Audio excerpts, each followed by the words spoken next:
दोस्तों, क्या हो अगर मैं आपसे कहूं कि इंसानों ने भारत के सबसे बड़े और गर्म रेगिस्तान थार डेजर्ट में 1 अरब टन से भी ज्यादा पानी छोड़ दिया। जी हां, आपने सही सुना। 1 अरब टन मीठा पानी, ना कि किसी समुद्र का खारा पानी।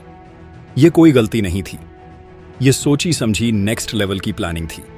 लेकिन जब यह पानी राजस्थान की प्यासी रेतली जमीन पर फैला तो जो नतीजा सामने आया उसकी उम्मीद किसी ने नहीं की थी। यह एक ऐसी कहानी है जो इंसानी जज्बे, इंजीनियरिंग के कमाल और प्रकृति के अनएक्सपेक्टेड सरप्राइज से भरी हुई है। तो कुर्सी की पेटी बांध लीजिए, क्योंकि आज हम पर्दा उठाने जा रहे हैं भारत के उस मेगा प्रोजेक्ट से जिसने थार के नक्शे को बदलने की कोशिश की और बदले में एक नया ही मंजर पैदा कर दिया। आखिर क्यों किया गया ये सब, और क्या था वो अनएक्सपेक्टेड रिजल्ट जिसने सबको हैरान कर दिया? चलिए जानते हैं। लेकिन आगे बढ़ने से पहले, अगर आपको भी भारत की इस पहल पर गर्व महसूस हो रहा है तो वीडियो को लाइक कीजिए और कमेंट बॉक्स में जय हिंद जरूर लिखिए। दोस्तों, भारत का वो बड़ा सपना जिसका नाम है दी थार रिवाइवल प्रोजेक्ट।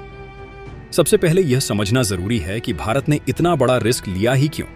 इसका जवाब छुपा है राजस्थान की जियोग्राफी और उसकी बढ़ती आबादी। राजस्थान की 95% से ज्यादा पॉपुलेशन उसकी सिर्फ 5% जमीन पर रहती है, यानी चंबल और नर्मदा जैसी नदियों से दूर बसी एक पतली सी पट्टी पर।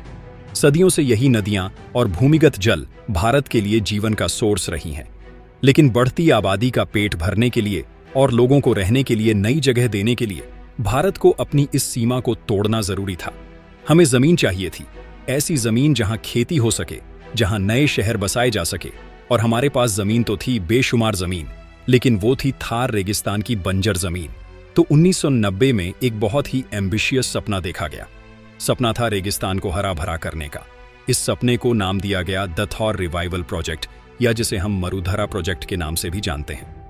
मकसद साफ था, गंगा और नर्मदा जैसी नदियों के एक्स्ट्रा पानी को डेजर्ट तक पहुंचाना और लाखों एकड़ जमीन को खेती के लायक बनाना।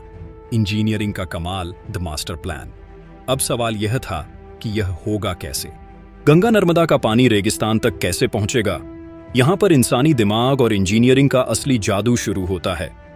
राजस्थान में इंदिरा गांधी नहर और उससे जुड़े बड़े बड़े बांधों के पीछे एक बहुत बड़ी मैन मेड लेक है जिसका नाम है इंदिरा गांधी कैनाल रिजर्वायर।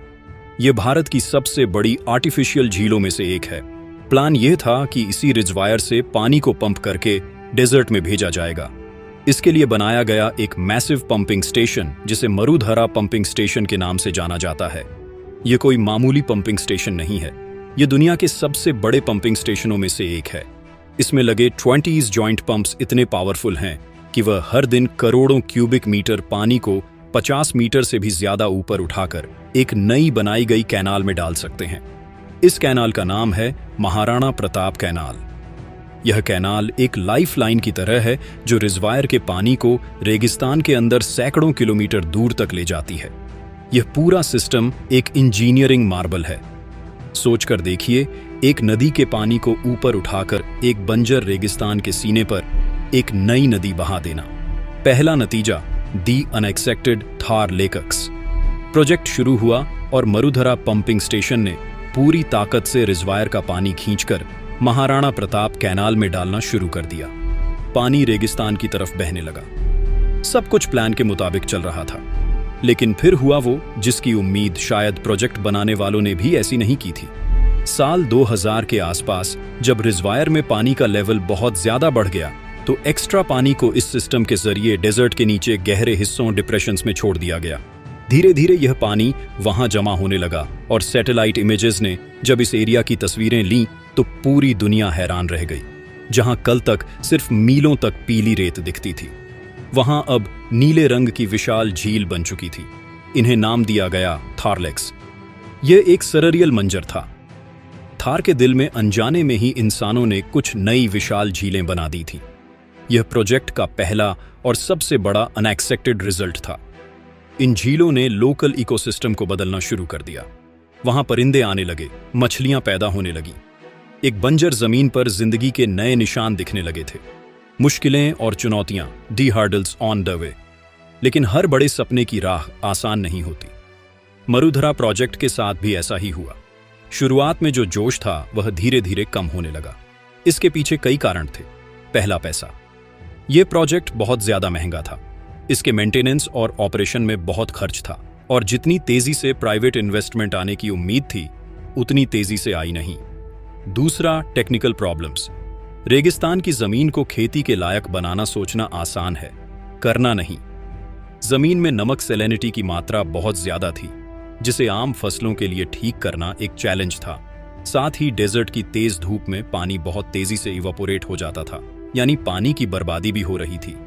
तीसरा, 2011 में भारत में पॉलिटिकल इंस्टेबिलिटी और आर्थिक मंदी का समय आ गया, जिसके बाद इस प्रोजेक्ट पर से फोकस हट गया। पंपिंग स्टेशन कभी चलता, कभी बंद हो जाता।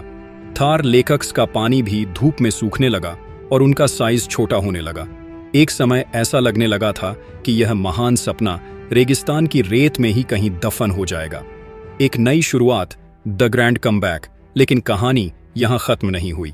साल 2014 के बाद भारत की नई गवर्नमेंट ने इस प्रोजेक्ट को फिर से जिंदा करने का फैसला किया। प्रधानमंत्री नरेंद्र मोदी ने इस प्रोजेक्ट को नेशनल प्रायोरिटी बनाया। इस बार पुरानी गलतियों से सीखकर एक नए प्लान और नई टेक्नोलॉजी के साथ काम शुरू किया गया। पानी के आगे के चैनल्स को पूरा किया गया। जमीन को आधुनिक तरीकों से उपजाऊ बनाने का काम शुरू हुआ और वाटर मैनेजमेंट के लिए स्मार्ट टेक्निक्स जैसे पीवट इरिगेशन का इस्तेमाल किया गया।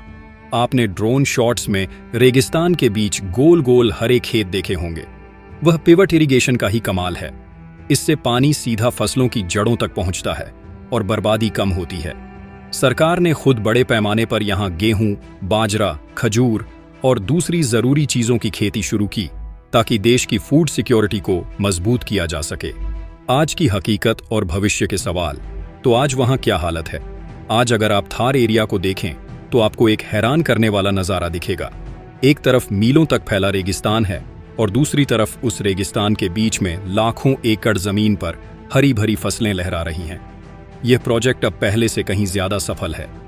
यह भारत के लिए अनाज पैदा कर रहा है और लोगों के लिए रोजगार के नए मौके भी क्रिएट कर रहा है। यह इंसानी इरादे की जीत की एक मिसाल है। लेकिन जैसा कि हर बड़े प्रोजेक्ट के साथ होता है, इसके साथ भी कुछ बड़े सवाल जुड़े हैं। सबसे बड़ा सवाल है पानी का। गंगा और नर्मदा जैसी नदियां सिर्फ भारत की नहीं है। इनका जल बेसिन नेपाल, बांग्लादेश और पड़ोसी देशों तक फैला है। ऐसे समय में जब पानी को लेकर देशों के बीच तनाव बढ़ रहा है, क्या इतने बड़े पैमाने पर गंगा नर्मदा का पानी डेजर्ट में इस्तेमाल करना लॉन्ग टर्म में आर्थिक और राजनीतिक रूप से सस्टेनेबल है? एनवायरमेंटलिस्ट यह भी सवाल उठाते हैं कि एक नेचुरल इकोसिस्टम रेगिस्तान को इस तरह बदलना क्या लंबा समय में ठीक है? इन सवालों का जवाब आने वाला वक्त ही देगा। तो दोस्तों, भारत द्वारा थार में बिलियन टन पानी छोड़ने की यह कहानी सिर्फ पानी और रेत की नहीं है। यह एक देश की अपनी मजबूरियों से ऊपर उठकर एक बड़ा सपना देखने की कहानी है। इस सफर में हमें अनएक्सपेक्टेड झील मिली, हमें फेलियर्स का सामना करना पड़ा और फिर हमें एक नई शुरुआत भी मिली। मरुधरा प्रोजेक्ट इस बात का सबूत है कि इंसान अगर ठान ले तो वह प्रकृति की सबसे कठिन चुनौतियों का सामना भी कर सकता है। लेकिन इसके साथ यह भी याद दिलाता है कि प्रकृति के साथ काम करते वक्त हमें हमेशा उसके नतीजे और उसकी कीमत के बारे में सोचना चाहिए। आपको क्या लगता है? क्या इस तरह के मेगा प्रोजेक्ट्स इंसानियत के भविष्य के लिए जरूरी हैं, या हमें नेचर के साथ छेड़छाड़ करने से बचना चाहिए? अपने विचार नीचे कमेंट्स में जरूर दें और ऐसी ही जानकारी के लिए चैनल को सब्सक्राइब करना ना भूलें। जय हिंद, जय श्री राम।